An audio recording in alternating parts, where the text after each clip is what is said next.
বলছিলাম কি আব্বু তুমি তাড়াতাড়ি এসো। পহেলা নভেম্বর শুক্রবার সন্ধ্যার দিকে শাহাদাত নামের এক ব্যক্তির কল আসে আবু ইলিয়াস শান্তর ফোনে। কল পেয়ে স্ত্রীর কাছে কাজের কথা বলে ঘর থেকে বের হন শান্ত। তারপরেই ছোট ভাইয়ের ফোনে কল আসে শান্তর স্পিড বোট ড্রাইভার টিপুর। তিনি বলেন, আপনারা হাসপাতালে যান, শান্ত ভাই অ্যাক্সিডেন্ট করেছে। তবে সুস্থ স্বাভাবিক রয়েছে ড্রাইভার টিপু।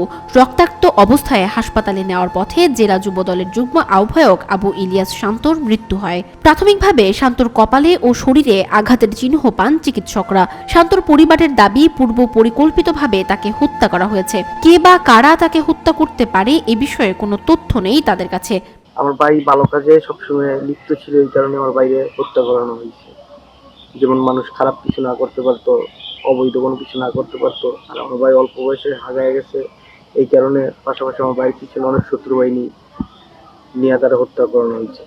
আমলিক যাওয়ার পরে বলছে বৈধভাবে বালু কাটে, অবৈধভাবে যেন বালু না কাটে, এই জন্য ওরা অনেক শত্রু হয়ে গেছে। আমাদের গ্রাম হয়েছে প্লাস সরকারে অনেক শত্রু আছে। ওর ট্রলারে আসিল, তাই বলছে বালু কাটবো এমন করবো, তাই শান্ত বলছিল যে বালু কাটবো কি মানে একটু রাগ হয়ে বলছিল, কিন্তু এই কথাটা যাই হোক কিবরিয়ার কাছে বলছে।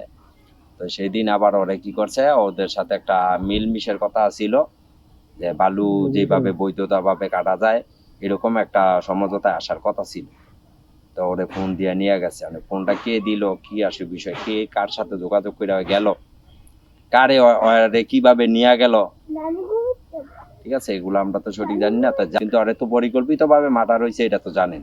এই ঘটনার পর থেকে পলাতক রয়েছে শান্ত ড্রাইভার সহ আরো 3 জন। এদিকে মামলার তদন্ত করছে থানা পুলিশ, পাশাপাশি ছায়া তদন্ত করছে অন্যান্য সংস্থা।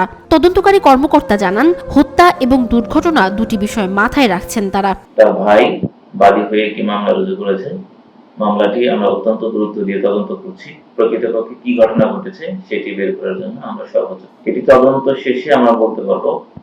তদন্ত প্রক্রিয়ার মধ্যে আমরা যাদেরকে এই ঘটনার সাথে জড়িত পাবো তাদেরকে গ্রেফতার করব।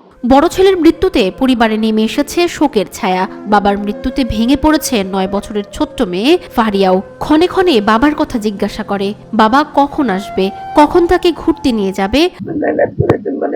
আমার পক্ষালি করছে এই বিষয় আছে। আমার আব্বু আমারে বলছিল আমি তাড়াতাড়ি এসো বলবো, আমি বলছিলাম কি আব্বু তুমি তাড়াতাড়ি এসো। এদিকে স্বামীর মৃত্যুর শোকে পাথর হয়ে গেছে শান্তর স্ত্রী শান্তা আক্তার। 1.5 বছরের ছেলে ও 9 বছরের মেয়েকে নিয়ে দিশেহারা। তার পেটে রয়েছে 4 মাসের সন্তান। সবাইকে বিশ্বাস করতো, সবার সাথে সম্পর্ক ভালোই ছিল। যারা করছে বিশ্বস্ত লোক বুঝতে পারে না যে কিছু হবে। ও যে দলের হয়ে কাজ করতো ওনাদেরকে আরো সচেতন হওয়া দরকার ছিল, সেটা সেভাবে দেখাচ্ছে না। শান্তর মৃত্যুতে দল কিংবা নেতাকর্মীদের পক্ষ থেকে নেওয়া হয়নি কোনো ব্যবস্থা। শান্তর মৃত্যুটাকে তারা স্বাভাবিকভাবে নিয়েছেন। তবে সুষ্ঠু তদন্ত করে হত্যাকারীদের আইনের আওতায় এনে দৃষ্টান্তমূলক শাস্তি দাবি স্বজনদের। কিলার ভাড়া করে তাদেরকে মারা হয়েছে। আমরা ওই সমস্ত মাস্টার প্ল্যানদের খোঁজ খবরটাও জানতে চাই যে কে বা কারা এই মাস্টার প্ল্যান দিল। এত বড় হত্যা, একটা খুন, তারা কিভাবে কইরা এত বড় মাস্টার প্ল্যান। 10 মিনিটের মধ্যে মোবাইল ফোন কিভাবে ওইদিকে চলে যায়, আবার ফিরে উনি কেন এদিকে আসে। আবার যে মাইক্রো এই ভাড়া করছে হাইলেক্স না কি যেন গাড়ি, এই গাড়ি কি জন্য তারা গাড়ির মধ্যে একটা রুগী বা একটা মানুষ উঠাই দিয়ে কেন এই গাড়ি আস্তে আস্তে চালিয়ে তারা সদর হসপিটালে নিয়ে আসবে। এটা পরিকল্পিতভাবে হত্যা, এরকম পরিকল্পিতভাবে হত্যা করছে এটা। কারণ ওনার যে ড্রাইভার ছিল, 4 জন লোক ছিল ওর সাথে, ওরা বর্তমানে এখন নিখোঁজ আছে। তো এই লোকগুলা নিখোঁজ কেন? নিশ্চয়ই ওরা হত্যার কাছে জড়িত আছে। তবে অনৈতিক আর্থিক সুবিধার কারণে যেন সুষ্ঠু বিচার থেকে বঞ্চিত না হয় শান্তর পরিবার, এমনটাই দাবি সচেতন মহলের।